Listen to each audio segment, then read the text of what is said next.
Para mitra anu mulia nu sami-sami ngadangukeun ieu dongeng. Dongeng nuju dihanca ku Mang Jaya carios nyambung Rusiah Curug Cikidang. Ieu dongeng para mitra karangan Kileuksa ayeuna nincak bagian ke-28. Dikaraosnya waktos para mitra terang-terang bagian ke-28 begitu nya. Atuh kasugri kaum dangu sadaya Mang Jaya ngahaturkeun nuhun. Mugi-mugi dongeng-dongeng ti Mang Jaya official tiasa katampi kalayan kabingahan. Atuh para mitra dina basa Sunda tilu poe ka tukang akang teh panghijeng si anu jeung kitu nya. Panghijeng si anu di anu cenah kitu. Tilu poe ka tukang teh tilu dinten nu paras kalangkung para mitra kitu nya. Puguh tilu poe ka tukang akang teh panghijeng ieu cenah jeung si anu kitu nya sebutkeun. Aduh. Mangga atuh para mitra dongeng urang teraskeun deui judulna Rusiah Curug Cikidang. Mang Jaya ngaturkeun nuhun ka wargi-wargi Mang Jaya nu sami-sami ngadangukeun ieu dongeng. Mugi-mugi dongeng-dongeng ieu tiasa nyugemakeun etang-etang hiburan pangbeberahmana. Mangga para mitra nyangakeun carios nyambung judulna Rusiah Curug Cikidang karangan Kileuksa dina bagian ka sabaranya para wargi bagian ke-28. Wilujeng ngadangukeun.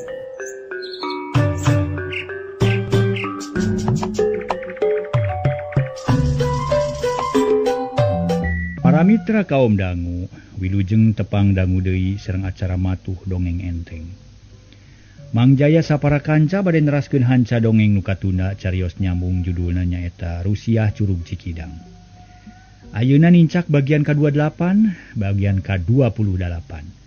Nyaeta dongeng karya Kileuksa anu mana masih keneh mulibak neangan nyinining para wargi. Tapi ka iraha ge tuluy ya imah mulibak di dinya. Di dinya keneh para wargi mangga urang teraskeun. Namun dalam mungkin lami teh mangkin pogot teh cenah para mitra. Mangkin pogot cenah kitu mangga urang teraskeun para wargi sadaya. Etang-etang hiburan pangbeberahmana wilujeng ngadangukeun. Para mitra kaum dangu, heuleut sawatara waktu Bah Jilun geus kukurubutan di Nubala. Motong jalan ngarah gancang. Bakat ku hayang geura tepi kanu dijugjug akhirna anyog ka sisi walungan nu ngocor caina kahilir. Reg Bah Jilun eureun tidinya mah Curug Cikidang teh teu kadenge. Lantaran didinya mah para mitra tempatna teu pati ganeng teuing ku sora cai walungan jeung deui cai nu ti Cikidang oge ngamuhara ka dinya. Waduh, asa aneh ieu cai bet jadi gede. Da biasana mata kieu padahal hujan deui. Tapi bisa kene meuntas sakieu mah. Bisa luluncatan kana batu. Aing teh geus kolot piraku kudu eleh ku kaaya nu sakieu. Cepah Jilun singki lekoja nu dieusi kadaharan di talian. Ngarah eusina teu marurag bisi mawur di bawah ngajleng. Sanggeus tarapti tuluy ngarayap kana batu nu rada gede. Celeng luncat kana batu nu hiji deui. Tuluy mapai kalayan ati-ati akhirna bisa meuntasan walungan kalayan salamet. Tuluy eureun heula bari ngahegak bakat ku capek. Alhamdulillah. Nepi kalayan lancar yeuh. Ayeuna tinggal mulu ka sisi leuwih Cikidang yeuh. Wah, asli dieu loba kajadian nu aranehnya. Baheula kimanta nu manggi kaanehan dionang ku siluman nu keur karyaan. Ayeuna aya deui nu kitu patut. Nya keur ngawinkeun kitu. Sigana anak siluman nu baheula dikaryakeun teh ayeuna geus waktuna dikawinkeun beureun. Pasti kana kituna. Tapi siluman naon atuh jeung kumaha carana yeuh. Naon maksudna bet ngariweukeun ka urang manusia nya. Tapi engke ge kapangi ceuk Bah Jilun bari tuluy ngadahar uras hiji. Geus kitu nginum sargot, cai diawet-awet bisi teu mahi, bisi mangkurip teu kaburu beunang. Sanggeus tarapti para mitra leos init ngajugjug ka sisi leuwih Cikidang. Hate Bah Jilun rada ngolemar keung jeung rada hariwang, bisi aya naon-naon mangkaningan sorangan. Tapi tujuan geus teu bisa dirobah sabab panasaran hayang manggihan mangkurip jeung ading. Gancangna carita Bah Jilun geus tepi kanu dijugjug.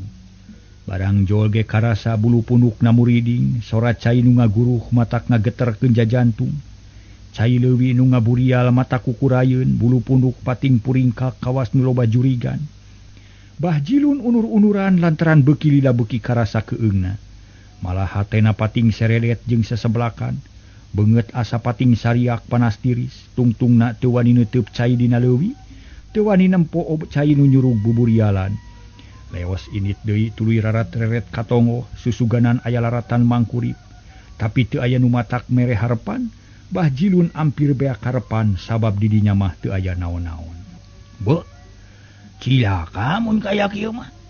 Jigana mah eueuh mangkurip teh, nakamana nyeangan-nya atunya. Sabab nu jadi tujuan ngan ka dieu wungkul ieu teh. Lamun di dieu geus eueuh, hartina eueuh harapan ieu teh. Bah Jilun ngomong sorangan.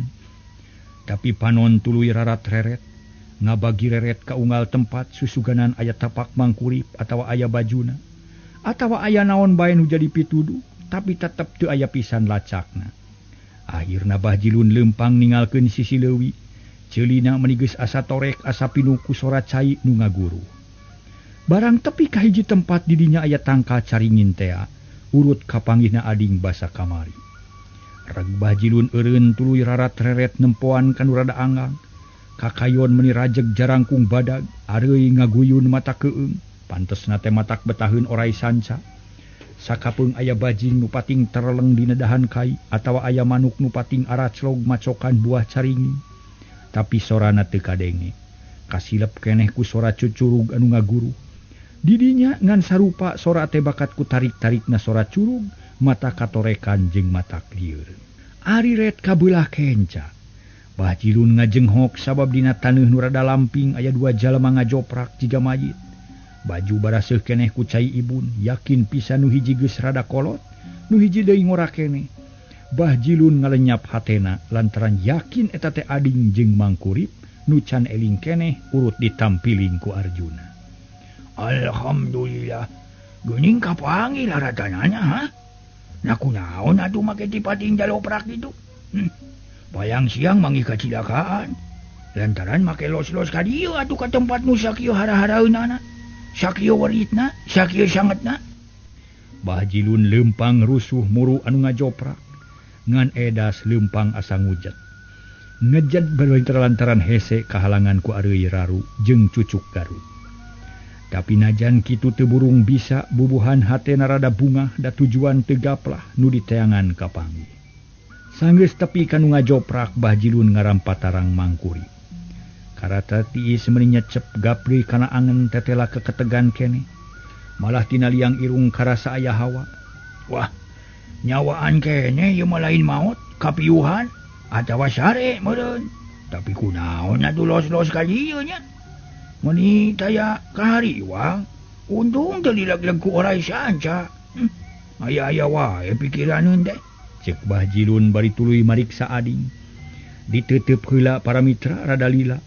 Beungeut ading sepa jiga mayit tuluy dicabak dadana karasa keketegan keneh.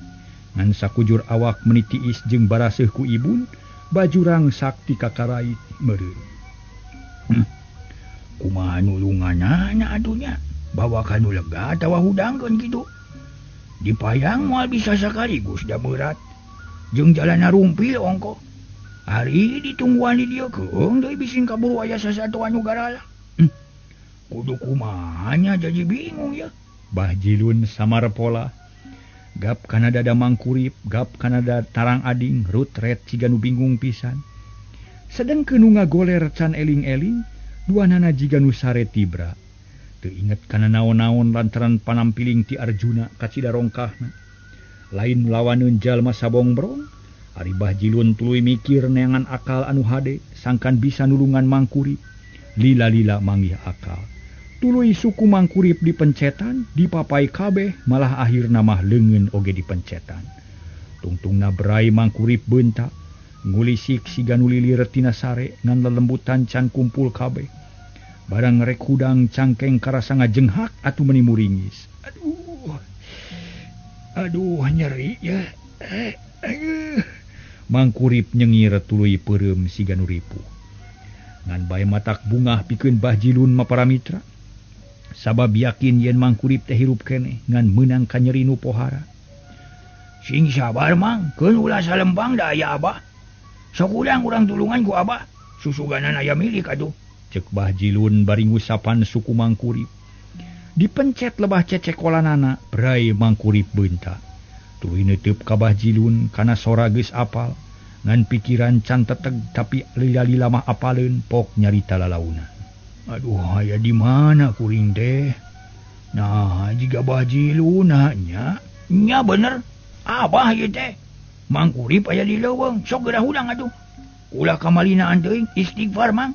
Cek Bahjilun bari nyakeleungeun Mangkurip. Puguh Mangkurip bungah-bungaheun. Lelembutan asa karumpul deui ayeuna mah malah geus bisa nempo Bahjilun kalayan jelas. Puguh hatena bungah pok nyarita deui. Nuhun bah cing tulungan atuh. Aya di mana atuh kuring teh nya jeung naon sababna bisa tepung jeung Abah. Duit teh jang ading ngajoprak keneh, na kumaha nulunganana nya. Kituna teh bari melong ka ading nu can eling. Ulah loba pikiran ayeuna mah sok we jagoan heula sing tenang. Tapi Abah yang yakin moal matak bahaya mamang teh. Naon teh kunaon atuh ieu teh? Teu nyeri cangkeng bungku teu naon bah. Nya syukur ari teu naon mah. Keur mengke ngobrol mah sabab ayeuna perlu nulungan jeung si Sading ye. Manehna can eling-eling tah. Tah bener bah sok atuh tulungan heula karunya. Mangkurip bungaheun. Panon melong kana beungeut ading anu pias, baju rangsak jeung baraseu. Hate meningah las padahal kaayaan manehna ge sarua. Beungeut pias jiga mayit, baju baraseuh jeung rangsak, sukuna nyareri balas kakait ku cucu. Heug mang, pege sing tenang heula cicingnya, bisi hayang nginum mah. Yeuh, Abah mawa yeuh jeung dahareunana yeuh. Sok barang dahar ngelamar jag-jag. Bari ngadaguan ading. Bahjilun nunda koja nu dieusi dahareun. Geus kitu mah tuluy nulungan ading dipencetan jiga ka Mangkurip. Sedengkeun Mangkurip meuni segut dibere kadaharan teh, utamana mah hayang nginum. Puguh we meuni teu sirikna dirontok dibere dahareun teh. Tuluy ngadahar gorengan jeung uras, hatena beuki teteg. Heuleut sawatara waktu ading mimiti ngulisik usik. Nah atuh korejat hudang, rengkenek masang kuda-kuda. Haok nyentak ka Bahjilun. Ponggawa, montong loba wacos ya. Sok maju deui sia mun nya mah wani. Da inge moal ngejat. Pikeun aing leuwih hade ancur tutumpuran batan kudu mundur terus kabur. Sok geura ladenan awak kaula. Cek ading bari tutunjuk. Leungeun kenca nulak cangkeng, panon burahai beureum. Para mitra sadaya, ari Bahjilun ngan ukur gogodeg. Kaget nempo kalakuan adingna nu jiga siwah, tapi Bahjilun ngamaklum pasti rarasaan ading teh can waras. Masih keneh kapangaruhan ku kajadian peuting tadi. Tapi Mangkurip teu kuat nempo kitu kahariwang bisi ading kateterusan kasasar pikir, pok nyarita kabalad, nyarita para mitra. Sabar jang ulah kaburu nafsu. Sing eling ka diri, sing awas ka balad. Coba teuteup sing bener saha nu aya hareupeun ujang teh. Eta mah lain si Arjuna, tapi balad urang nu nulungan. Ading ngahuleng panon mencrong ka Bahjilun. Lila-lila beuki kumpul pangacianana, tetempoan beuki waras malah inget kana dirina. Jeung karasa awakna nyareri suku pareurih, raget tapak cucuk Garut, tungtungna brek piuk suku leuleus pok nyarita. Ieu teh Abah, kuningai di dieu, kamana si Arjuna? Doh teuing ding. Maneh teh geus 2 kali katibu ku siluman nya. Sing sabar euy, kade ulah kabawa ku sakaba-kaba. Syukur ari geus waras mah, sabab bener pisan ieu teh Abah. Bahjilun nu ngahaja nulungan maneh. Sok geura tegerkeun hade, urang balik ka lembur. Bising lapar geura barang dahar heula. Da Abah mawa uras jeung gorengan tah. Da caina ge aya keneh. Bahjilun nunjuk kana koja. Dieusi ku kadaharan loba keneh da can pati di dahar. Ading teu nemalan maneh dengan ukur ungeug. Tuluy rarat-reret nempuan kaayaan di dinya. Terus nginget-nginget kana kajadian nu kaalaman peuting tadi. Tetela jauh pisan bedana. Da ayeuna mah aya di lamping barala ku kakayon jeung areuy-areuyan. Kalakai jeung catang bobo, baju baraseuh sarta rawek urut ti kakarait. Da meureun peuting tadi ider-ideran ngurilingan tangka caringin. Dina kaayaan nu sakitu gurawesna, untung teu ti gurubag kana gawir oge. Keueung bah, horeng kieu lalakon kuring teh nya.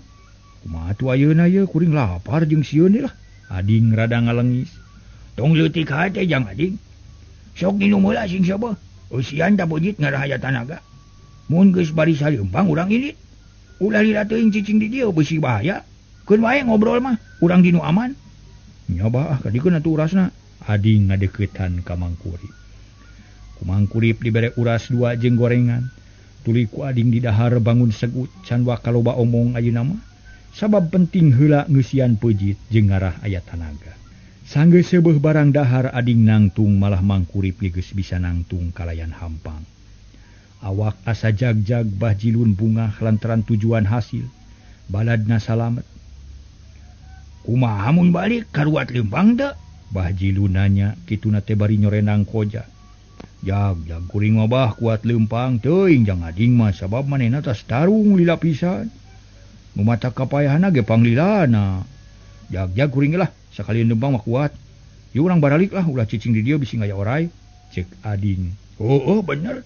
Syukur ari kuat leumpang mah yuk urang baralik. Sanggeus asak badami kitu mah bring tiluan baralik. Ninggalkeun tempat anu sakitu sangetna teu warani lila di dinya da bisi aya sato galak. Ari sorat cailu nyurug beuki lila beuki laun lantaran ti jauhna di jauhan ku tiluan. Nu kadenge teh ayeuna mah sora manuk nu recet, sora ungkut-ungkut jeung sora monyet nu pating gurayang dina dahan kai. Sajeroning lumampah tiluan taya nu nyarita. Ading leumpang ti heula dituturkeun ku Mang Kurip nu paneuri bah jilun bari ngawaskeun anu duaan. Bisi nyasab jeung bisi salah tincak. Maklum can pati jag-jag bisi pipikiran kapangaruhan keneh ku kajadian peuting tadi. Tapi aya untungna para mitra. Ayeuna mah duaan geus waras, duanana ge boh pikiran boh awakna. Geus balik deui sabihara-bihari ngan tinggal waasna. Basa peuting lalajo wayang ngudag-ngudag ginining jeung perang ngalawan Arjuna. Eta kabeh asa dina pangimpian lantaran asa teu percaya kana pangalaman pribadi. Bet asa ngadenge ti batur padahal karanapan ku sorangan. Barang geus ngaliwatan walungan serog ka jalan satapak paranti anu kaleuweung. Dirinya mah rada hegar malah panon poe geus temong. Ading jeung Mang Kurip bungaheun da asa seger kapoyanan. Ari waktu kira-kira pukul 11 peurang. Kakara rada hanut pikeun Mang Kurip mah awak teu tiris teuing jeung asa nambahan jag-jag. Beureun heula balah kuring capek ye, ceuk ading bari ngarandeg. Terus diuk dina batu malah Mang Kurip ge nurutan eureun. Akhirna bah jilun eureun tiluan dariuk kalayan tenang. Memang capek abah ge jeung deui aman di dieu mah. Moal matak sieun da geus jauh ti tempat nu sanget teh. Da geuning sora curug hawar-hawar wungkul ayeuna mah. Pegera cacari tadi. Nah kumaha lalakon peuting tadi teh? Kapangi atawa henteu nu nanggap wayang teh? Ceuk bah jilun bari neuteup ka ading. Hatena geus teu sabar hayang geura nyaho kana lalakon ading jeung Mang Kurip. Bejakeun tong Mang? Ceuk ading kawas nu bingung. Oh, pek we bejakeun ku ujang ngarah tetegkeun bae da lain Rusia. Malah mah kudu diemarkeun ka batur ngarah sarerea nyaho. Tah syukur atuh ari kitu mah sok Bandungan bah ye kuring rek cacarita. Ka abah ngarah ka harti jeung nyaho kana naon-naon nu kaalaman ku kuring. Tapi samemeh medar eta lalakon kuring teh teu poho ngahaturkeun heula nuhun ka kana sasaean abah nu geus nulungan ka kuring jeung Mang Kurip. Sawangsul aja ngading. Keun bae tong dipikiran perkara eta mah sabab geus jadi kewajiban sakabeh jalma. Pikeun tulung tinulungan. Komo deui ieu mah jeung sobat teu kudu dicatur lah eta mah. Teu kudu dicatur deui keun we eta mah. Pek we nyarita, caritakeun lalakon jang ading kumaha? Kieu lalakonna teh bah. Urang kabeh terangkeun we ngareh ka hartinya. Panjang jeung rada aneh bah. Abah kudu percaya sabab batur mah can puguh percayaeun. Da kuring sorangan ge ngoleh marah teh. Tong loba catur anu teu puguh atuh. Pek we terangkeun ka dinya pok-pok atuh. Caritakeun naon-naon nu geus kaalaman. Perkara aneh jeung nu teu kaharti ku akal mah. Eta mah geus kaharti ku abah ge sabab abah sorangan geus ngalaman kitu. Ading seuri saterusna barabat nerangkeun pangalaman manehanana nu karanapan ku Mang Kurip. Dina nyaritakeunana ading para mitra nepi ka imeut pisan. Ditetek ti mimiti nyusul sora gamelan tug nepi ka danget harita. Kabeh taya nu kaliwat atuh meuli ungut-ungutan bah jilun teh. Hatena banget ku heran sabab Arjuna bener-bener ngajirim. Tak kitu lalakon teh bah, kumaha kartos bah cek ading. Teu jauh jeung sangkaan. Tapi da ayeuna mah geus salametkeun merah. Sing hati-hati bising katibu ku siluman deui. Tapi pokoknya mah ya keun wae teu kudu loba pikiran nu penting mah. Ngan ayeuna kudu mikiran ini kita na yakin eta teh putra Mangkurip. Nanya eta teh manusia biasa. Abah mah rada hariwang sok sieun siluman monyet tiga kapanggih ku abah. Cek Bajilun bangun bingung. Manehna ginggiapeun keneh ku nu ti heula. Teuing bah kuring teu bisa mastikeun. Ayeuna mah hayu we urang balik heula ka imah. Urang badamikeun di ditu sarta urang ngatur pilampaheun saterusna. Mun bisa mah urang minta tulung ka Aki Andri, ceuk Mangkurip bangun teu sabar. Hayang bebeja ka kolotna di lembur. Ka kokolot di lembur maksudna. Abah geus satuju ngan tadi teh Aki Andri teh eueuh. Da samemeh neangan Mangkurip teh geus nepungan heula ka imana tapi da eueuh tadi mah.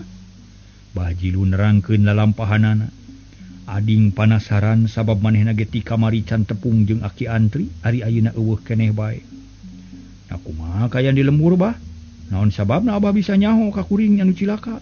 Cing terangkeun sakeudeung. Kieu ding. Derak-dak Bajilun nyaritakeun lalampahanana.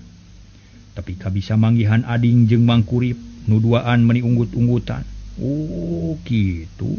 Nuhun atuh bah. Ieu ayeuna mah urang ngaheureuy. Balik geus taya ka penasaran ayeuna mah. Tinggal badami we sing apik naha kumaha carana nulungan nyinining. Da yakin manehna teh kajiret ku ilmu siluman, katipu ku bangsa siluman nu ngaju jadi Arjuna. Cek ading estu ngarasa yakin. Yen nyinining anu aya di alam siluman teh nyaan manusia. Oh, jadi maneh teh boga kayakinannya yen anu babarengan jeung Arjuna teh anak Mangkurip. Bajilun nanya bakat ku hayang yakin. Bener bah kuring mah ngarasa yakin. Oh nya syukur, ana mah tuh urang baralik. Sugan we Aki Andri aya, ngara bisa badami jeung kolot nu luhur ilmuna. Nya bener yeuh urang baralik, bring tiluan baralik. Ngajugjug ka lembur Cibonteng. Mangkurip ngarasa untung sabab katulungan ku Bajilun. Najan anakna teu beunang oge masih keneh kasebut untung sabab jiwana salamet. Gancangna carita Bajilun jeung Mangkurip katut ading geus tarpi ka lembur. Langsung muru ka imah Mangkurip nyampak teh di dinya aya Pak RT. Keur ngobrol jeung Bioon nu teu weleh ngumar Cipanon.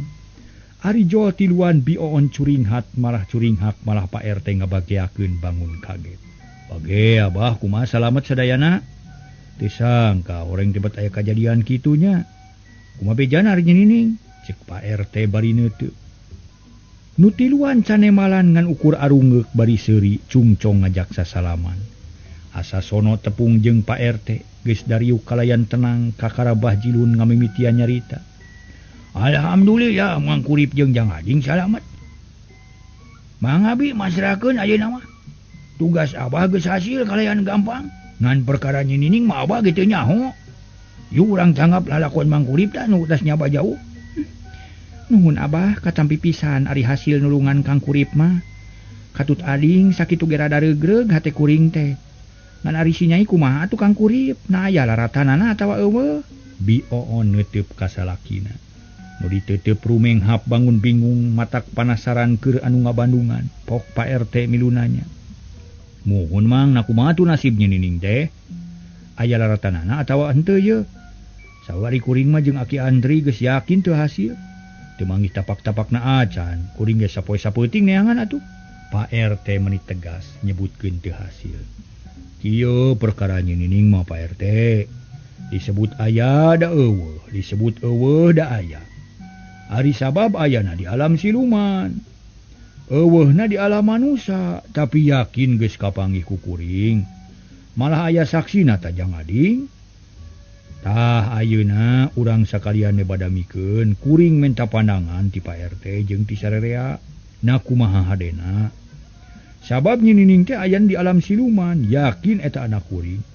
Ngan manehna teu daek diajak balik, basana teh resep keneh lalajo cenah. Sedengkeun lalajo di alam siluman hese di kadongkangna. Ku bangsa urang tah kitu Pak RT, ceuk Mangkurip bari neuteup. Ading jeung Bajilun ngeluk tungkul bangun alum. Di alam siluman. Na kumaha mang? Pak RT can ngartieun. Kieu Pak RT. Mangga badungan urang pedar lalakona geura. Barabat mangkurip nyaritakeun pangalamanana. Ditetek timimiti estu tayanu kaliwat ngarah kahar tipisan ku Pak RT jeung ku Bioon. Pugu Bioon meni ngajenghok manehna reuwas nu taya papadana. Sabab manehna kungsi ngadenge anakna nu mikahayang ka Arjuna. Tangtu matak salempang bisi anakna kabawa ku sakaba-kaba. Kabaud ka nagara siluman.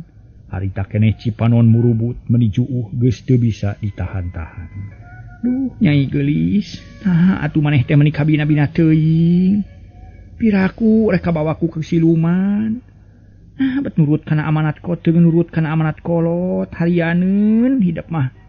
Yeuh, ka kolot teh meuni ngaririweuh. Kumaha tukang kurip? Bioon ceurik sedih jeung nalangsa ngadenge anakna kitu. Sarerea pating rarenghap narik napas da bisa ngarasakeun kana eusi hate Bioon. Sabar heula on. Pani ge keur dibadamikeun tang turek ditulungan sarta urang minta bantu we ka aki santri. Keun sing sabar, ngadua anggur kanu maha kawasa, ulah leutik hate jeung ulah babari ceurik, ceuk mangkurip bari neuteup ka pamajikanana. Heuh kumaha atuh da sedih kuring teh teu nyana anak teh nepi ka kitu. Karasa sedihna ku akang oge. Da kaharti jeung kapikir teu kudu dicatur tapi kudu sadar jeung tawakal. Keun bae da loba nu rek nulungan urang badami jeung Pak RT. Pek atuh. Badamikeun sing bener kumaha nulungan si Nyai. Kebi ulah waka sedih jeung nalang sabi. Da kuring ge karasa ieu. Wayahna sing kuat, da ku kuring ge moal burung dibantuan mikiran. Yu ayeuna urang badami, na kumaha maksud mangkurip? Narek disusul deui ka nagara siluman atau rek minta tulung kanu bisa? Ceuk Pak RT. Nu matak bingung kuring teh Pak RT, na kudu kumaha atuh alusna. Kieu we. Upami kuring usul kumaha Pak RT? Pak RT can nyarita geus dipegat manten ku Bah Jilun. Sok atuh. Kieu Pak RT. Ulah waka mikiran nu jauh ayeuna mah urang bejakeun heula ka Aki Antri. Kitu kieuna urang sangakeun ka Aki Antri, na kudah kumaha carana? Taina urang teh Aki Antrina. Cek Bah Jilun bari nangtung. Rek nyusulan Aki Antri tapi dihalangan ku Pak RT. Kekebah keula. Mangga calik heula sing raos-raos. Ieu perkara Aki Antri kuring rek nerangkeun. Bah Jilun diuk deui bari kerung. Teu ngarti kana omongan Pak RT malah ading jeung mangkurip colohok bengong. Teu ngarti kana maksudna Pak RT para mitra. Ngan Bioon nu ngartieun teh da tadi geus dibejaan ku Pak RT. Gek Bah Jilun diuk panon melong ka Pak RT bari nanya. Nah kumaha Pak RT? Kamana Aki Antri teh? Aki Antri geus amanat ka kuring, yen ulah diganggu satungtung can meunang ilapat. Anjeunna ayeuna nuju tapakur di kamarna, numpi dinu sepi neangan ilham nu hade. Pikeun maluruh nyinining. Mimitina teh kakara peuting tadi sadatangna neangan nyinining. Jadi wayahna ayeuna mah kakara sapeuting. Peuting tadinya wayahna ulah waka tepung jeung Aki Antri. Da engke ge mun geus aya ilapat mah anjeunna bakal sumping ka dieu. Tah kitu amanatna teh. Jadi ayeuna mah wayahna we sing tawakal sarerea. Urang jalankeun ku cara urang we. Pak RT nerangkeun kaayaan Aki Antri. Jep nu ngariung jempe ading jeung Bah Jilun silih reret ari mangkurip unggut-unggutan. Yanten kumaha atuh Pak RT? Naon anu kudu dijalankeun teh? Duh, katunya sok atuh urang badami lah nahasa anu boga usul. Pak RT kalah kamalik nanya panon ngareret ka Bah Jilun nu keur mikir. Kieu atuh Pak RT, lamun Aki Antri ulah diganggu mah mending susule ku urang ngarah yakin jeung kanyawan seung nu janyana. Ceuk Bah Jilun bangun panasaran. Hayang ulin sakali deui kanu nangap wayang teh. Susul ka mana Bah? Pak RT kerung teu ngartieun. Nya nyusul ka nagara siluman. Teangan kanu keur nangap wayang, da moal burung kasusul. Sugan we ari bisa nangelehkeun Arjuna mah. Bakal hasil ngaboyong nyinining. Ka dieu dah kitu Pak RT. Pak RT ngahuleng para mitra. Ari nu sejen carolohok bari mikir ngan Bioon anu teu puguh teh. Gawena rarat reret bae kanu keur malikir, hatena kalah kata gibur jajantung ratug tutunggulan asa teu puguh rasa. Keur kitu mangkurip tuluy nyarita para mitra. Asana mah bener usul Bah Jilun teh sabab bisa dipake bukti. Nah nyinining teh nya atawa henteu ayana di ditu teh bisi kuring jeung Jang Ading salah tetempoan babaku nama. Maklum di alam siluman atuh sugana loba batur mah bakal kaharti jeung loba saksi moal hangham kana tetempoan. Tah kitu cek kuring mah Pak, kumaha mun sararea init deui cek Mang Kurip. Hayu kitu oge keune pada saran kuring mah. Hayang nyaho kana kaayaan di ditu we, tapi kumaha carana? Sahan rek initna? Pak RT satuju kana usul Mang Kurip. Malah Ading ge satuju pok nempas. Bener mang lah. Satuju pisan lamun kitu mah yu urang susul deui kana gara siluman. Panasaran kuring ge lah. Hayang nyaho we nepi ka jucungna nah kumaha teh teh. Nya antawa lain bisi ngimpi pokona mah. Nya syukur ari sararea satuju mah. Meureun abah teh loba batur da abah ge hayang nempo deui ka ditu. Ngomong bareng jeung Pak RT mah bakal reug-reug jeung moal asa-asa. Sabab aya saksi lu kuat. Yu urang babarengan ka nagara siluman. Urang neang nyinining cek Bah Jilun milu nyarita. Hatena bungah ngadenge kitu lantaran hayang yakin pisan kana kaayaan di nagara siluman. Tah geuning satuju sararea ge. Yu bareng opatan ngarah reug-reug. Da moal matak rugi najan indit sararea oge sabab teu kudu make ongkos. Rek iraha inditna? Pak RT nanya rada marah mai, manehna jadi tambah penasaran. Hayang nyaho ka nagara siluman. Ulangan ukur bejana wungkul. Ya engke we pas sore lamun aya sora gamelan urang susul. Da bakal kapanggih atuh pasti. Moal salah deui tak kitu cek abah mah. Nya bener engke we ini teh kuring da moal cicingeun. Moal malire kana kacape. Ngan ayeuna marek sare heula sakedeung temal Mang Kurip bari rutret ka sararea. Yu kitu ge lah da kuringan najan ayeuna ge satuju. Tapi kumari Ading ye narek milu ka nagara siluman init engke. Pangtos Pak RT lah moal tinggalin kuring ge bakal milu. Jawab Ading tegas. Manehna hayang init deui para mitra sadaya. Hayang meunangkeun nyinining ku sorangan tapi ayeuna mah kapaksa kudu init babarengan. Tah kitu geuning. Jadi ayeuna mah urang putuskeun we putusanna teh rek ini sararea ka nagara siluman. Muga-muga sing lancarnya ulah aya halangan harungan. Atawa aya kaliweuh. Tah ayeuna alusna mah urang reureuh heula. Mun perlu mah Mang Kurip jeung Jang Ading kudu sare heula. Ngara teu madak ruksak kana badan. Sabab yakin ke moal bisa sare bakal ilang hider di alam siluman. Leung basa mun salamet jeung ngaliwatan jalan nu gampang. Kumaha mun aya kasulitan? Panari awak lungse mah bakal tamariweuh. Jadi ayeuna mah geura kukumpul eta naga, geura sare atawa dahar sing seubeuh. Bah Jilun mungkas babadamianana. Lantaran ayeuna mah sararea geus satuju rek init deui nyusul nyinining. Ka hiji tempat nu dianggap lembur siluman balad Bah Jilun, ku balad Bah Jilun. Tah bener syukur ari sararea satuju mah. Tapi ulah waka maruli. Mending urang ngariung heula di dieu ye bari nyana ngaleueut lantaran kuring teh geus sadia dahareun ti isu keneh. Keur nyadiakeun balik liar. Tah lamun geus ngaleueut nya mangga bade marulih oge. Ceuk Bioon terus nangtung. Kalayan teu nugu jawaban leos ka dapur rek nyokot ka daharan nu geus disayagikeun ti tadi keneh. Tekung silila Bioon geus datang deui bari mawa boboko jeung teko. Tuluy ditunaan dina palupuh da teu kaburu ngampar samak-samak acan. Tapi sararea geus ngamaklum jeung deui da berersih palupuh ge meuni heran. Tah geuning aya katuangan Pak RT sok atuh urang taruang heula. Sing jongjon lah mejag-jag jeung namahan tanaga, sok bah sing kenging bah. Ceuk Mang Kurip bari nyodor-nyodorkeun susugu. Sararea narima kalayan bunga. Saterusna 5 jalma ngariung ditepas bari barang dahar kalayan tenang. Najan hate bingung ge para mitra mikiran nyinining, ari kana barang dahar mah teu suda. Sabab butuh ku tanaga keur neangan. Bah Jilun jeung Ading teu asa-asa jiga teu asa jeung jiga. Kitu deui Pak RT kacida narimakeunana kana susuguh ti Bioon. Waktosna disee para mitra sadaya.